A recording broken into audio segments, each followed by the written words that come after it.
Hi, I'm Daniel, and in my free time, I do this. I talk to cameras a lot, and it's a really interesting time of year in the world of being a creator. I recently watched a video that Dan Jones created. He's Dan JJ, I think, on YouTube and Instagram. You should definitely check him out.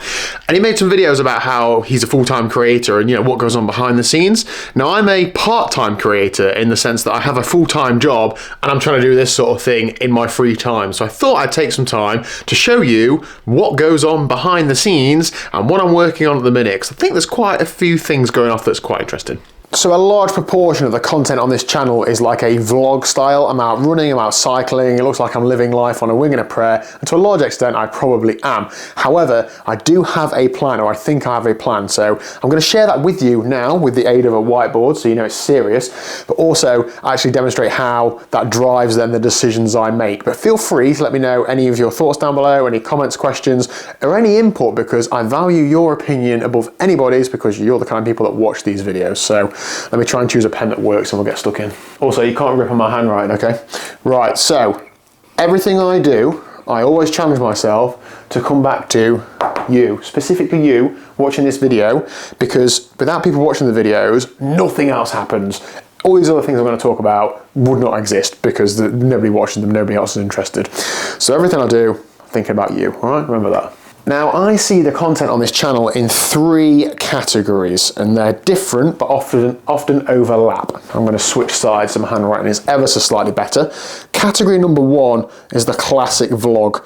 Now, I've already said that a large portion of the content on this channel is in a vlog style. I think it works well for YouTube, but it does have its drawbacks as well. Am I going to lose that thing? No.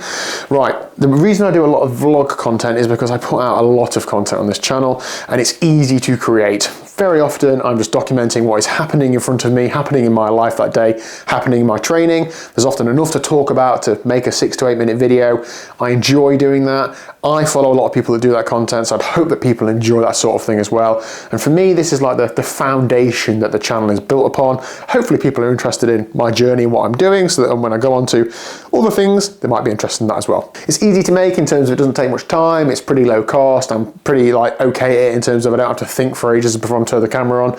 However, the drawback is that it's gonna have limited impact in my growth on the channel. It does really support long-term, sustained, steady growth, which is good, but it's also not that, you want to kick on. I always think, well, I don't want to become like a million subscriber creator for a living sort of guy. If you're not focused on improving or growing, then you're stepping backwards. So I still want to, grow the channel as much as I can. So that is limiting, but it doesn't stop me doing it because I do think it's important. The second area I'm going to call event, and I said you can't read my handwriting, adventure, or story.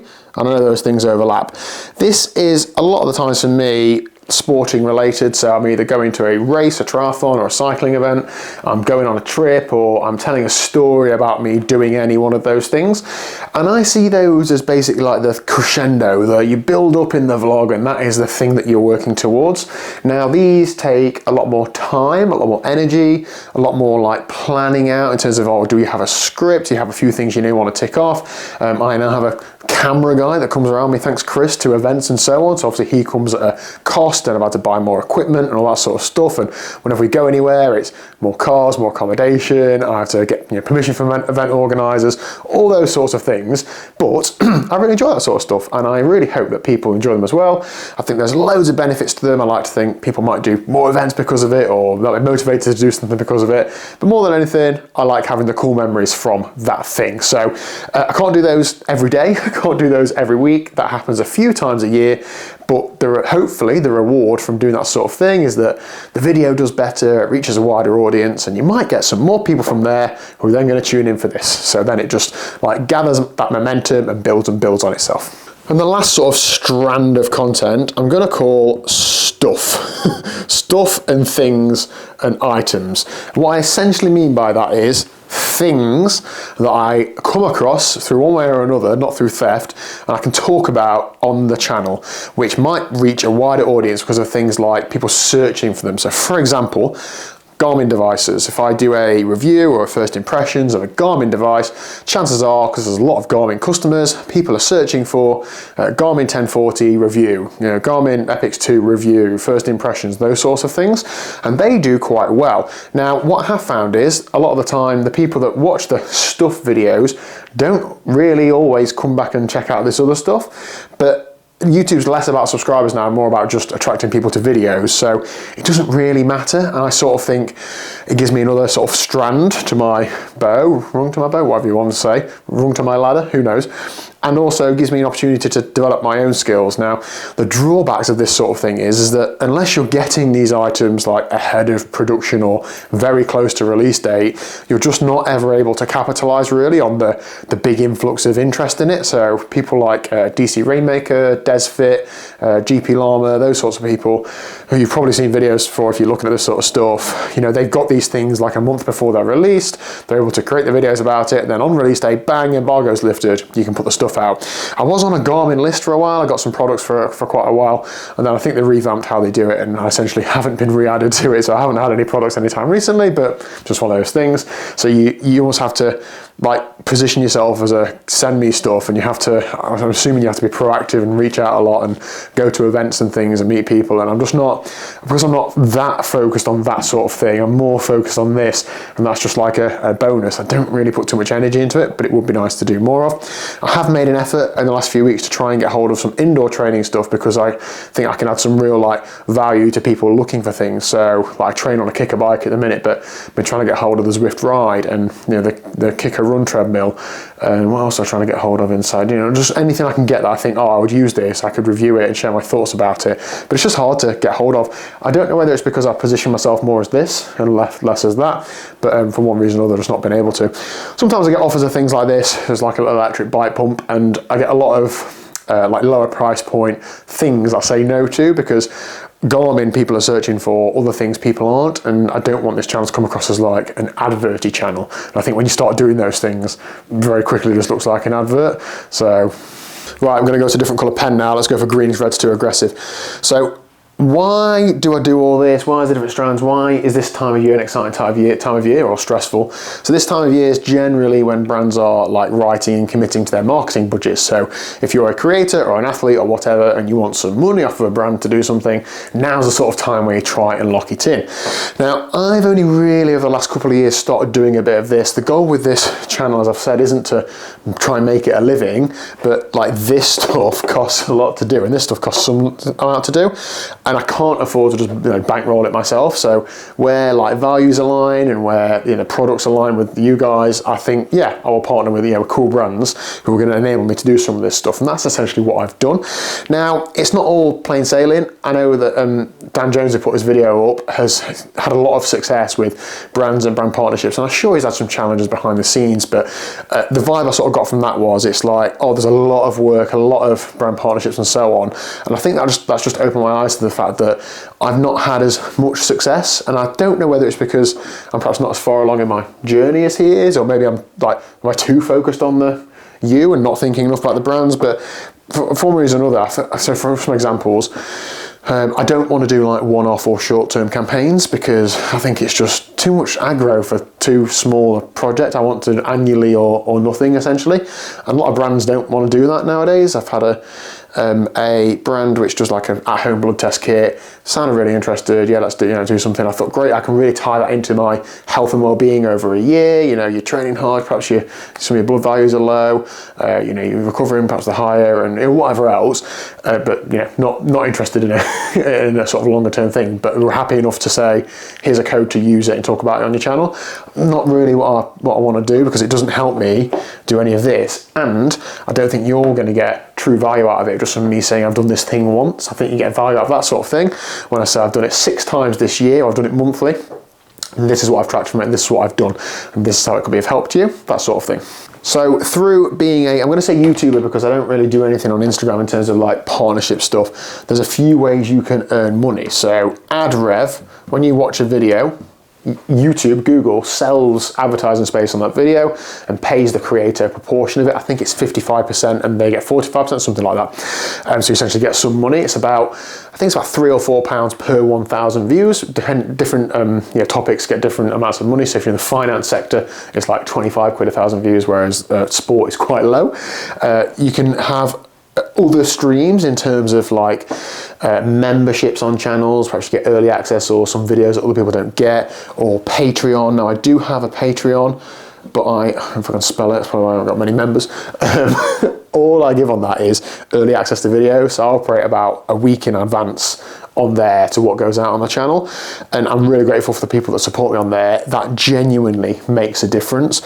What I do with all of that is, and for transparency, I think it's £30 or £40 a month at the minute, which I know to some people it'd be a lot of money, some people it wouldn't be.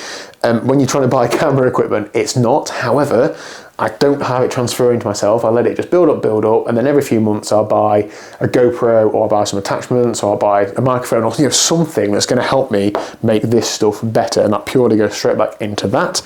Another way, I guess, is sponsors. So it's partners saying, wear our stuff, use our stuff, talk about our stuff, and we'll pay you some money for it, or we'll give you like an affiliate code or something like that. I don't generally like affiliate codes because I don't want to be sat today reading out a list of 10 discount codes. And I think the best way that people actually buy stuff is they see you using it and they see you genuinely choosing to use it. Ceiling falling down. So that's the sort of approach I've taken on this channel. I've only had a small amount of partners on this channel. I'm hoping to retain them for next year and maybe add 1 or 2 more.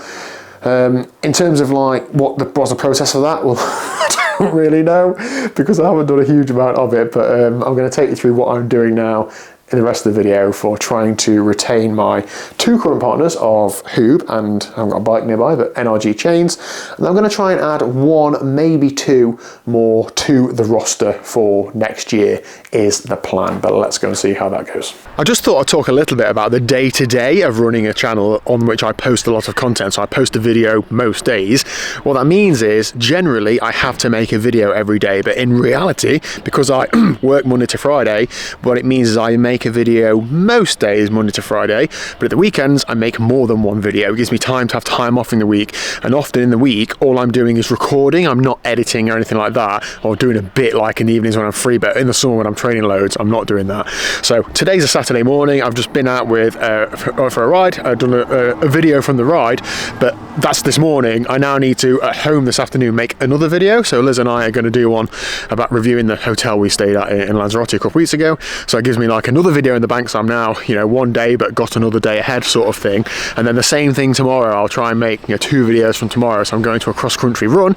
I'll make a video about that, and then I'll be thinking about, can I make another type, a story or a product or something video in the day, so I then have another one sort of in the bank, so to speak. And that's how I tend to operate. There's been some times where I'm like only 1 day ahead, but I try not to get like that if ever I can help it. I don't absolutely like kill myself to have a video to go out every day, but I just think it is actually achievable for me, providing that I am still training and doing that daily. That majority of the time happens. So this week, out of the 5 days, I've made videos on 3 of the days I've trained, but because I've got a fair few more in the bank, that's not a problem. Next week, I'll probably have to make like a video from each day, but then I'm planning to do quite a lot of training next week, so hope that gives you a bit of an overview as to what videos look like for me on a day-to-day basis. And that goes the same for like editing and other things, so I'll do a lot of that at the weekend. So if I do a couple of videos today and a couple tomorrow, I'll probably spend Sunday evening editing them all, scheduling them all, uploading to Patreon, and putting them public, uploading on YouTube and scheduling them for the week, so that Chris, who is my camera guy, I have him on a monthly retainer. He does all the thumbnails of the video, so all I have to do is upload it, title it. Sometimes I give Chris a bit of guidance about what I want on the thumbnail and send him some pictures. Sometimes he just goes through the video and picks out what he thinks is going to work and does it himself, so that's a big help to me as well. So when it comes to like brand partnerships, I will not claim to be an expert because I'm not. The only thing I have learned is to try and understand what sort of company or business you're trying to work with. And what I mean by that is, how big are they? Are you talking to a marketing manager at a big firm, or are you talking to an owner, chief executive sort of thing? And therefore try and understand what situation the business is in. If you're going to ask a small business for £1 million a year, clearly it's never going to happen. If you're going to ask a small business for free product and a little bit of commission on a code, it's much more likely to happen. Now, of course, there's the constant pull and push between the individual wanting as most as they can, the brand sometimes wanting to pay as least they can, and you having that conversation. But I do find that getting a good idea of what situation the brand is in just prevents you asking for something that is completely ridiculous. Not that I ask for anything completely ridiculous anyway. So I have actually in the last couple of days, I think, got a deal over the line for next year, which is exciting and is like means a lot to me. However, the contract is not signed yet. So now I would always encourage people to not count your chickens before they've hatched. I don't in any way doubt that this one's going to be completed. I really trust that, the person I'm going to be working with, but you still never know. There can be sometimes factors outside of your control. So I know it's easy to think, oh, I've got this email. Yeah, it's all sounding good. Yeah, I've got this. Don't do that until you've got that bit of, well, even the transactions happen. Don't do it until you've got a bit of paper. So what am I going to do now? I'm going to talk about that one when it's signed, because again, the other risk is you talk about it before it's happening and then you've said a brand name or something that doesn't happen. So I need to talk to Hoob and NRG Chains, who've both partnered with me for this year, and just have a bit of a catch up, see what's happening their end, and then sort of gauge what we're going to do for next year. NRG are like really small, so it's not so much of a complicated conversation. It's just a couple of guys running NRG Chains on the side, so it's more of a, in fact, sometimes just over a message, to be honest.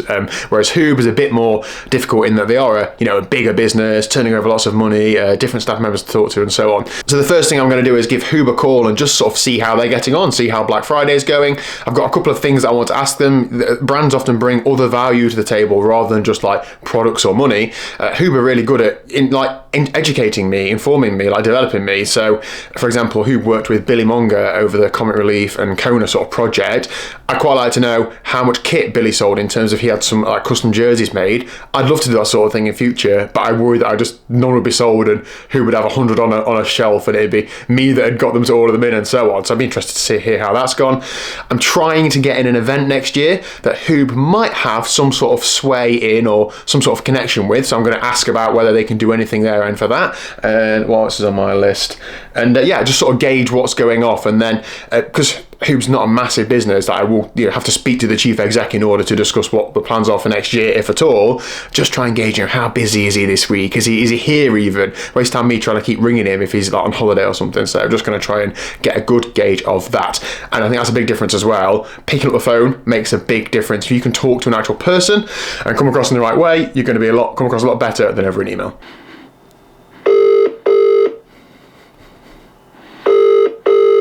So another few days has passed and I'm just psyching myself up for a call with the big boss at Hoob, right? Now, this is not as formal as it might seem. I know that I'm going to get raw honesty from Dean at Hoob. He never butters anything up, which is brilliant. You know exactly where you stand, and he's going to very clearly today, I'm sure, tell me whether he wants to work with me in 2025 or not. Now, in terms of preparation for this sort of thing, again, thinking about the person who it is you're speaking to.